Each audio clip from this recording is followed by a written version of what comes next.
Hello everyone, my name is Michelle and this is MCTV, channel 283 on Comcast. Today we have a very distinguished guest with us who will be talking about the City of Boston election for mayor. Welcome. Kijonuye. And to your viewers, it is a pleasure to be here. I'm Charlotte Golar Richie. I am a candidate for mayor in the city of Boston, and I'm a longtime friend of the Haitian community. It's wonderful to be on your show, Michelle. Merci un peu. Thank you. Thank you very much, Charlotte. And thank you.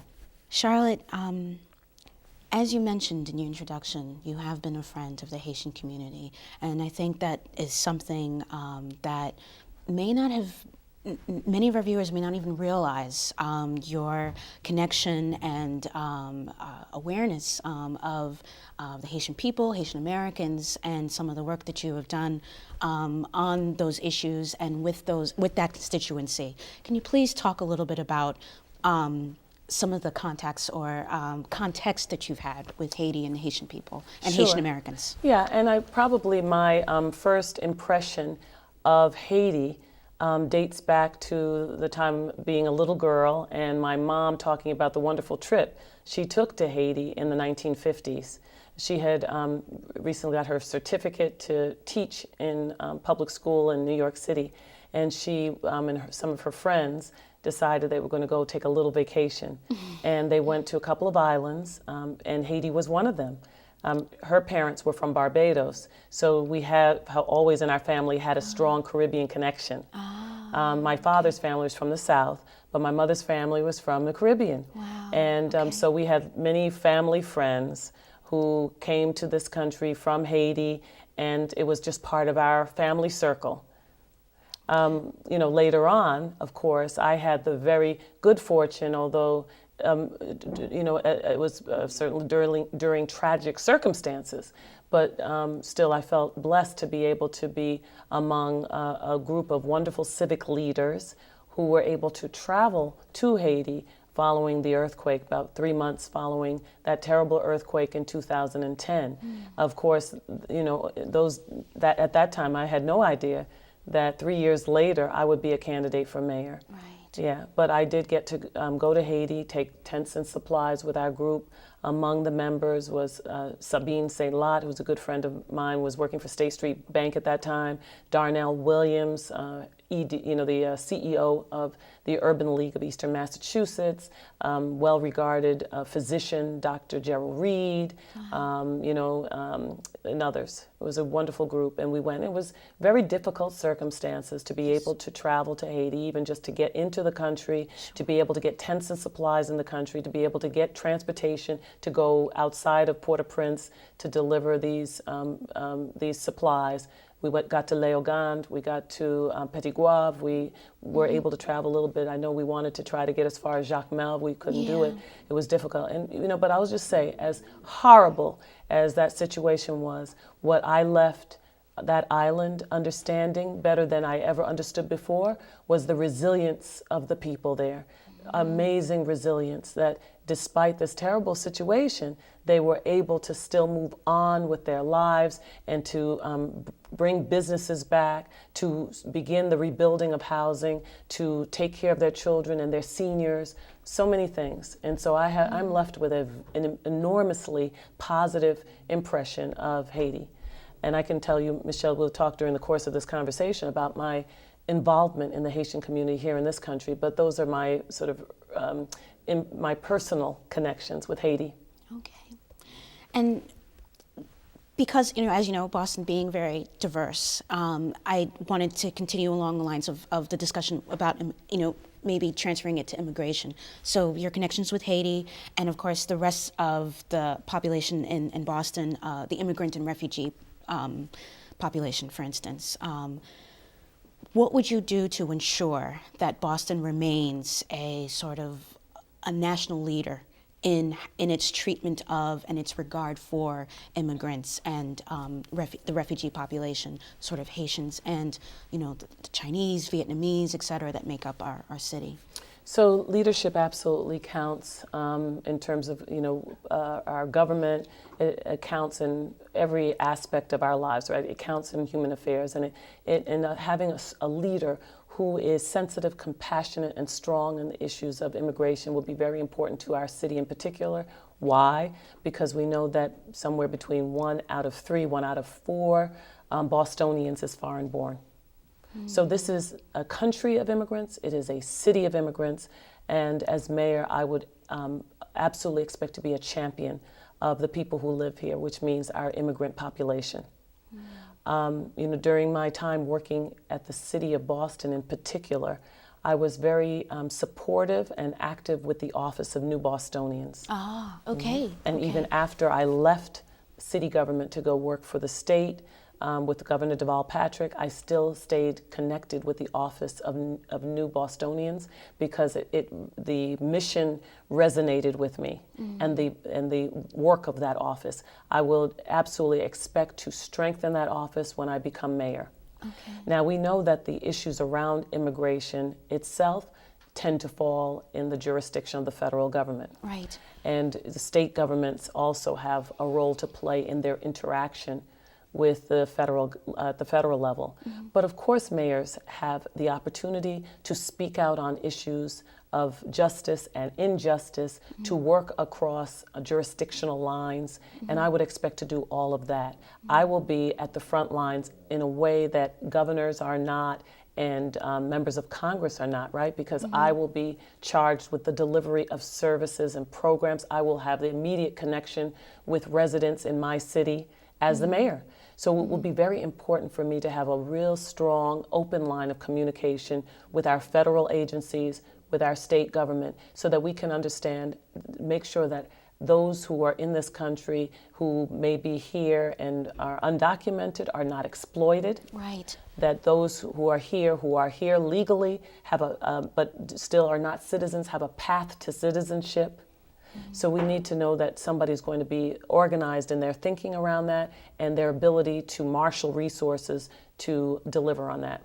When you were a state rep for Dorchester and Roxbury, correct. From 1994 to 1999, during that time period, did you encounter some of those, or can you give me a very specific example where you had to address or work with entities from the federal, state, local, sort of that coalition building that you were just talking about? So I would have to say, Michelle, that the most prominent example that I can think of around working across those lines in terms of federal, so local, state, and federal, Right. would actually be more recent, or during my time working for the city. Oh, okay. And also during my time working for a national nonprofit organization. Probably also my time working with the governor. So working at the city of Boston, when I was chief of housing and director of the Department of Neighborhood Development, right? I ran an agency that had a very strong affordable housing focus. So the area of my responsibility landed squarely on in the area of housing. I needed to provide housing opportunities for people in the city of Boston, need to expand opportunities, need to make sure that we expanded the supply of affordable housing in the city. Sure. All right. Sure. So where do we get our money for that? Right. Well, we get it from state government, some of it, but we get a sizable, and a bulk of the funding came from federal government. So it was my agency that administered the community development block grant for the city, CDBG funding, okay? And that helped us with housing. It also helped us with economic development, helped us with support for our small businesses. We also received other pots of federal funds. Shelter Plus Care helped us with housing for the homeless. We had a 108 EDI funding program that helped us invest in large-scale economic development projects. We had a CDBG we used even with nonprofits to help them improve their facilities. So the federal government was absolutely a key partner with the city government in terms of the delivery of programs and services to people here in the city of Boston, and the state as well. Worked very, very closely with the Department of Housing and Community Development around the housing piece. And I was able to do it as a leader at the agency, and with a wonderful team of people at Department of Neighborhood Development, we were able to responsibly, effectively utilize those resources to deliver those services to people here in this city. So that's a wonderful example.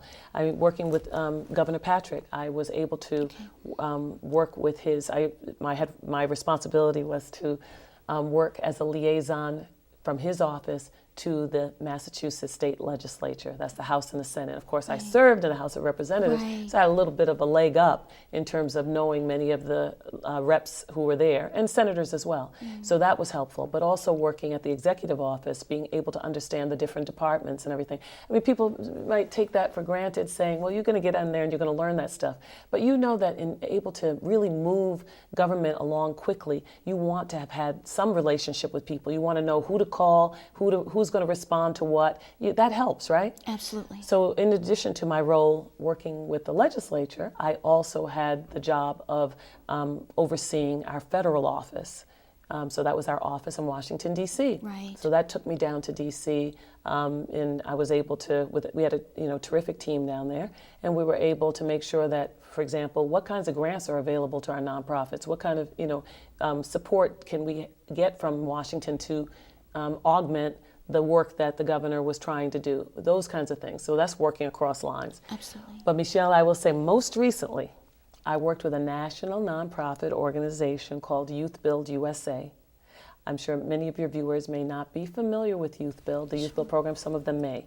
But Youth Build is a wonderful program. There are about 275 Youth Build programs in 46 states in the United States. So this program is operating all over the country. And what does it do? It works with young people who've dropped out of high school. Okay. And it brings them right back into their educational experience by helping them get their GED or their high school diploma.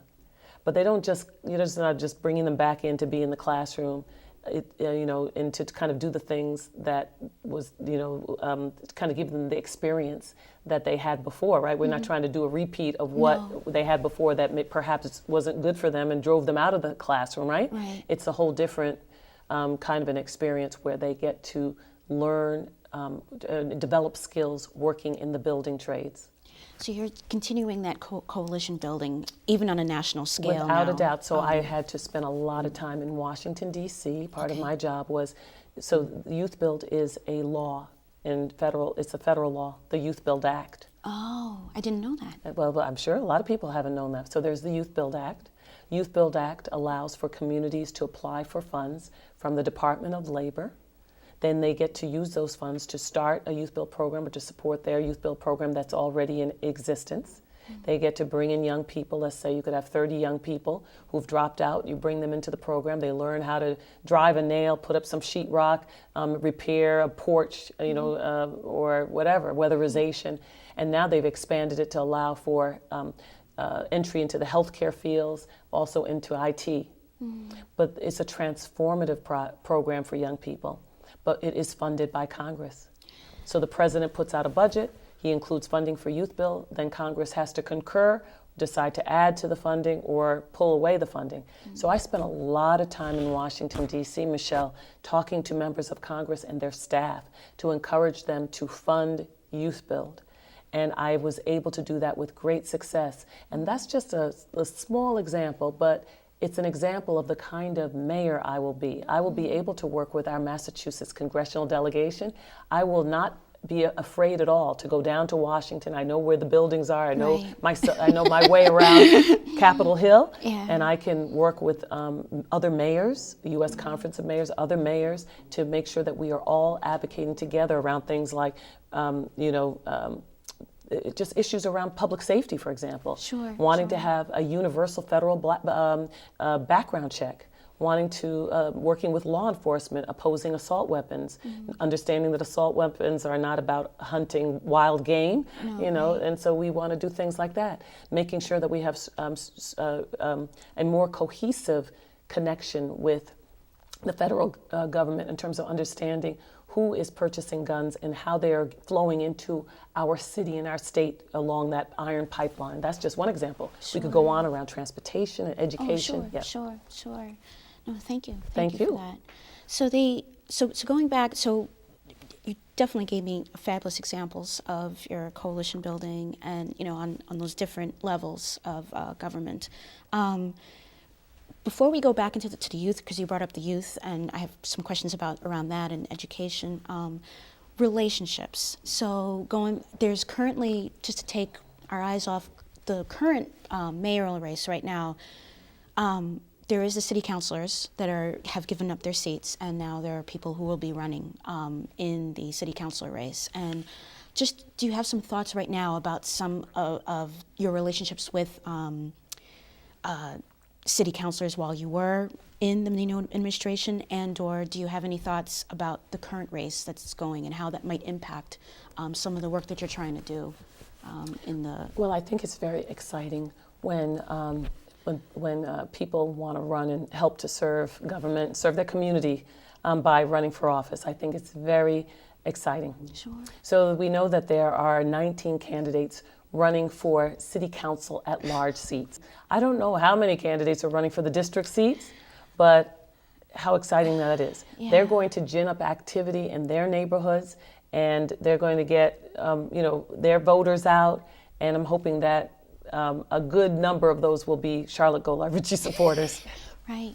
Yeah, but when should I be elected mayor? I hope I'm elected mayor. I believe I will be. Yes. I will be looking forward to having a cooperative relationship with members of the city council, because I understand they want to do what I want to do, which is to serve their constituents, to bring support to improve the quality of life in the neighborhoods where they're representing, and so that we have a common interest there. So I will look forward to that. Regarding education, a very hot issue in the race, what do you feel is an example of the best commitment in the midst of all the other candidates to public education from your experience? Right, and I know we just want to have the best, meaning one, but if you would indulge me. Sure. I mean, there are several. I'm going to absolutely focus on leadership. I want to have a stellar superintendent leading our school system.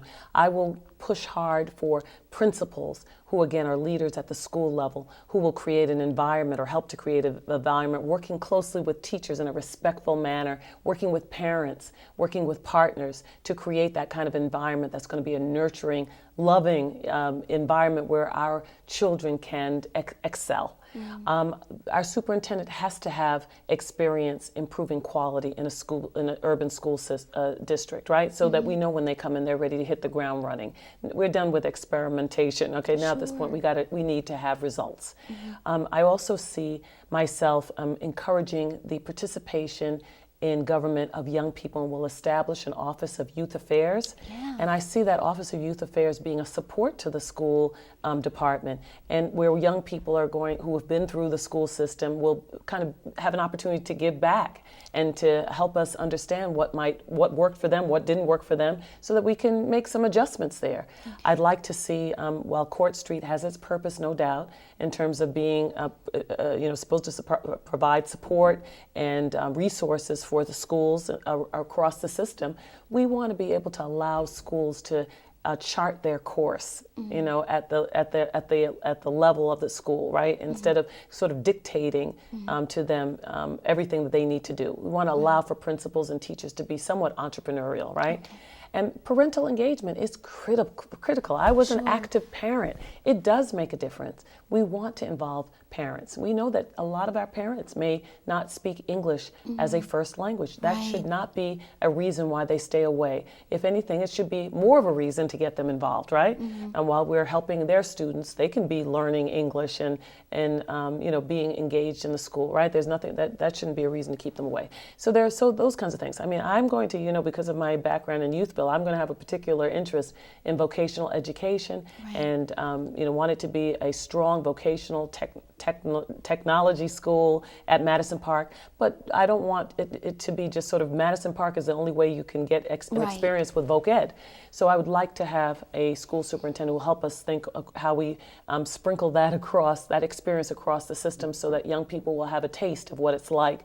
Where we used to have, some of us years ago would be in shop or something like that, but understand how working with your hands is a good thing. That's a wonderful skill to have. And with 30,000 housing units expected to come online by the year 2020, all the more reason for us to be preparing our young people to be part of that workforce. Okay.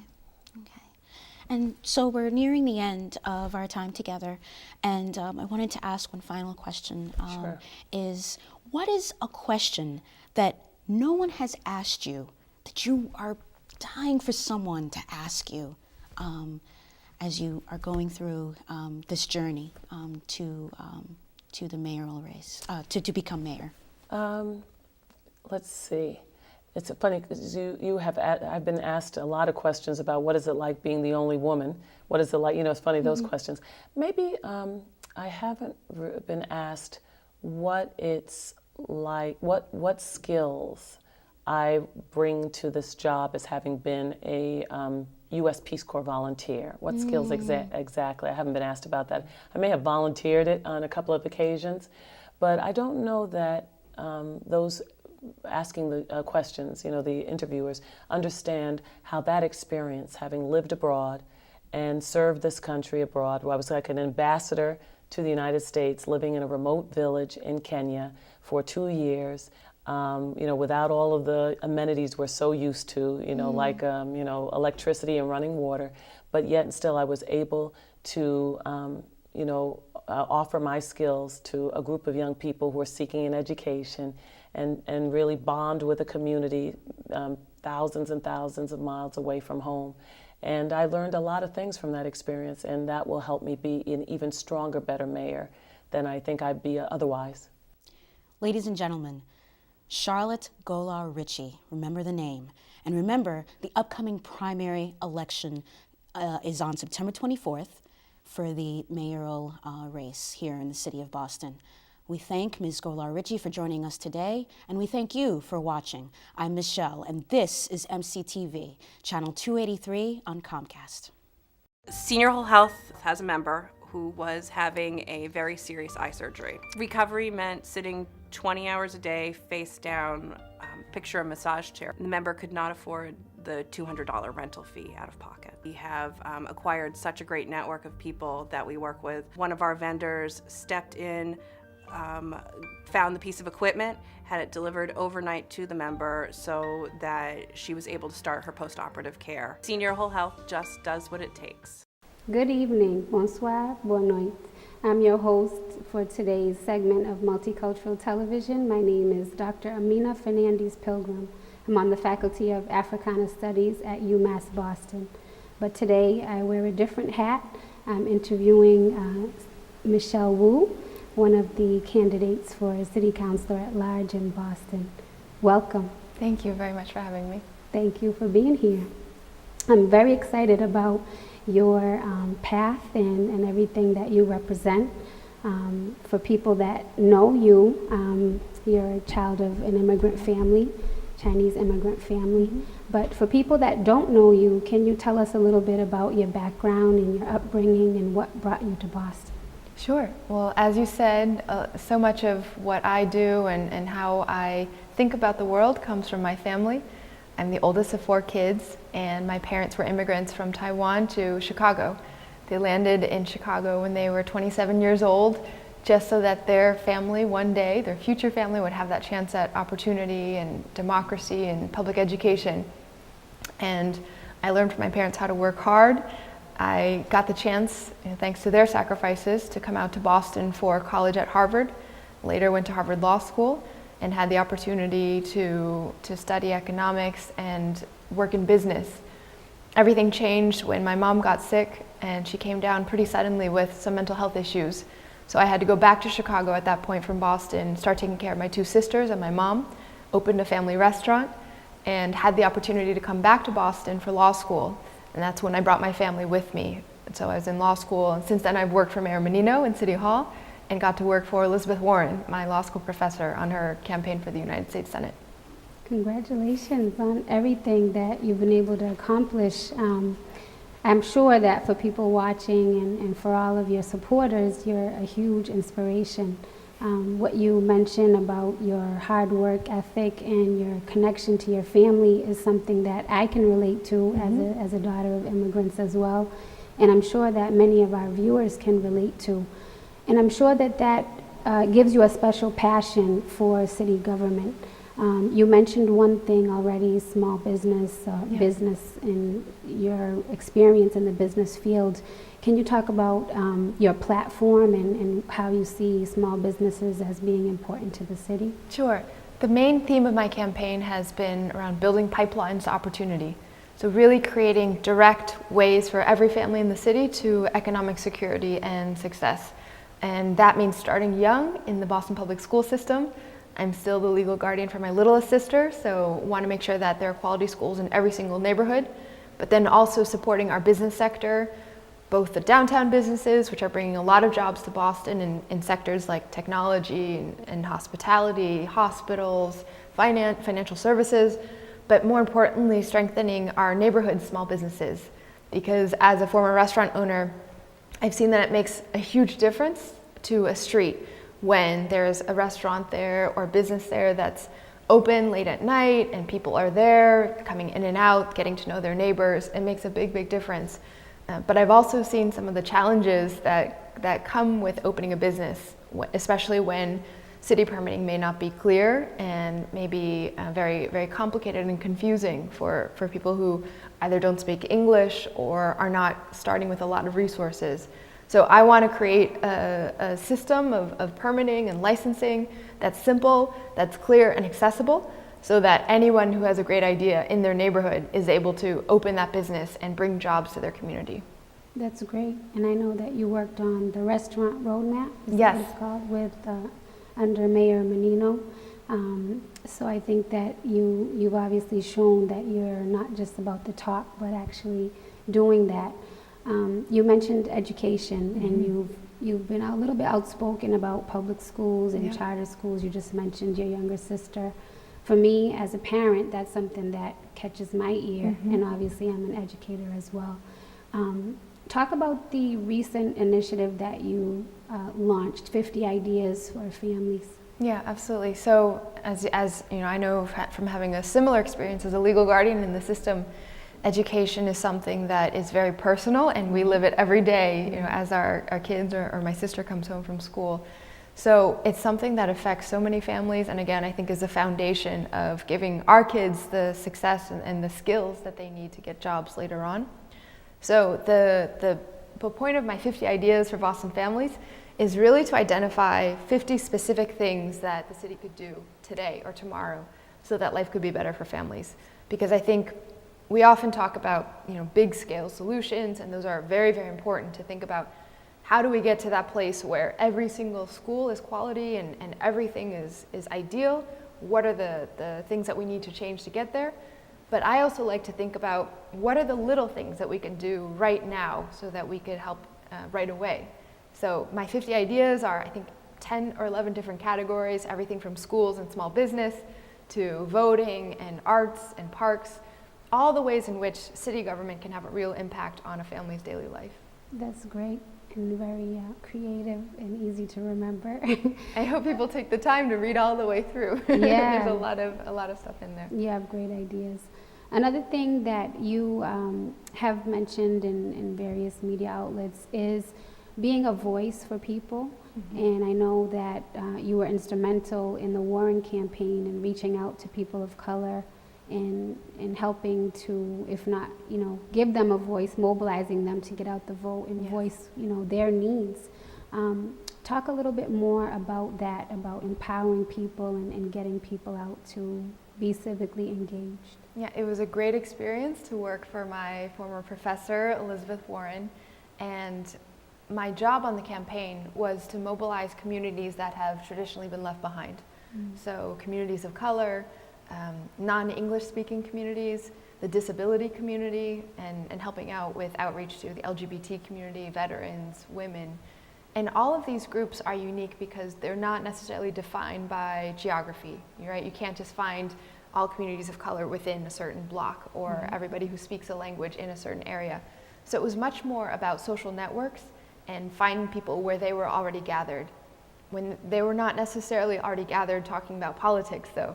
I think that's something that campaigns overlook, is that you expect, according to the traditional model, you expect people to come to you. If you host your political event in a neighborhood, then hopefully everyone will come and they'll meet you. But you really have to go beyond that if you want to change the voice of the electorate and who's actually participating. If you want to expand the possibility of who's voting, you have to go out and find people and not just wait for them to come to you. So I spent a lot of time on the campaign in places that you don't usually talk about politics, barbershops and nail salons and church and cultural festivals. And I found that every group was so eager to contribute. Everybody had, 15 suggestions for how their lives could be better with the help of government. And it was just about finding them, having that conversation, and giving them a way to get engaged. Yeah, well, I congratulate you on that. Thank you. I think that unique perspective will, I'm sure, help you go far. And as a professor of African American history, I know that those same spaces that you just described, while the traditional model that you mentioned might not recognize those, those have always been important spaces for communities of color to gather, to spread news, to strategize. So I think that's great. You also have talked about not only giving those people a voice, but connecting them to resources. Yes. So once you have their buy-in, what other plans do you have in mind? Yeah, I'm finding even now as a candidate on the campaign trail, there is already so much potential to do good and help people, because Boston is a city of resources. There's so much around in terms of expertise and jobs and medical care, financial services, nonprofits that are helping to support communities from every single angle. But the problem is that not everybody has access to these resources. They may not even know what's out there and what help they could be getting. Right. So my goal has always been to break down these obstacles to access and then try to bring information out to people.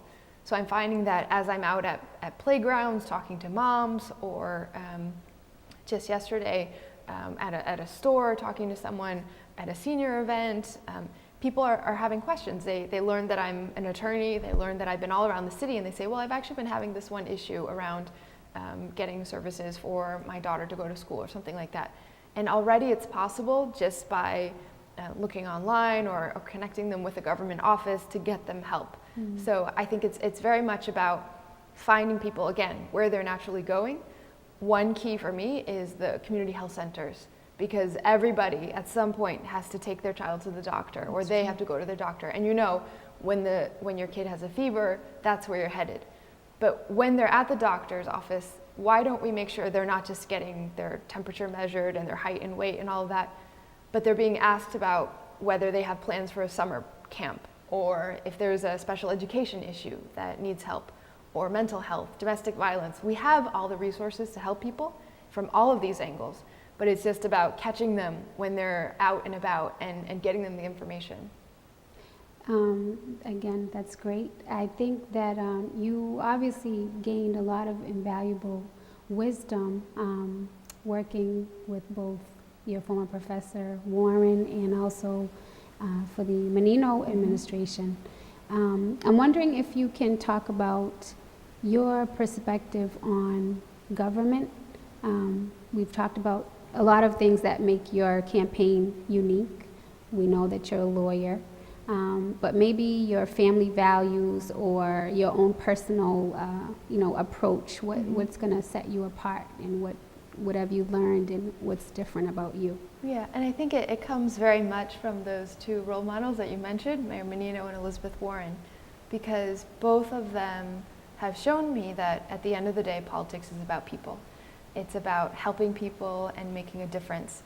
And you can't really do that unless you're out there in the neighborhoods, understanding what family situations are like now, right, and what they want to see for the future. So I'm very much about trying to be out in the neighborhood as much as possible, attending meetings. I have a great staff, and between all of us, we try to be in every neighborhood as often as possible. I have been on the other end of the phone, calling out to your government office, whether it was registering my sister for school, or trying to get my restaurant open, or trying to figure out healthcare for my mom. And I know how frustrating it can be when you're just trying to get help and you're dealing with a family member or something that's very personal to you. It is very urgent. And so I think I have 50 ideas and very excited about policy and all of that stuff. But really, when it comes down to what matters most, I think it's just about helping people.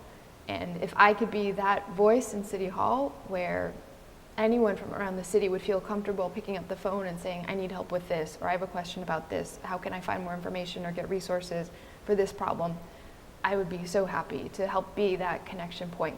And I think that's the perfect role of the City Council, because especially as an at-large councilor, you're out and about in every single neighborhood, meeting people, understanding what's going on, the good work that's happening, the challenges that the city is facing.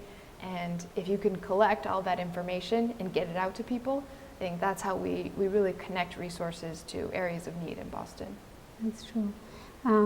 Well, I think it's fair to say that given the fact that Boston is a minority city at this point, most people will surely be able to relate to your story, to your path, and hopefully they'll be inspired, as I am talking to you, and get out and vote for you or any candidate that they choose.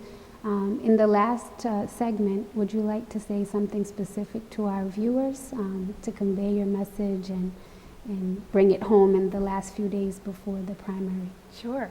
Well, we are now, we are just over a week away from the preliminary election on September 24th. It is so important that you get informed, and no matter who you vote for, get to the polls, because we want to increase our community's voice, and you do that by expressing your voice at the polls. So September 24th, remember, for City Council at large, you can vote for up to 4 candidates. I humbly and respectfully ask for one of your 4 votes. I'm number 14 on the ballot out of the 19 candidates.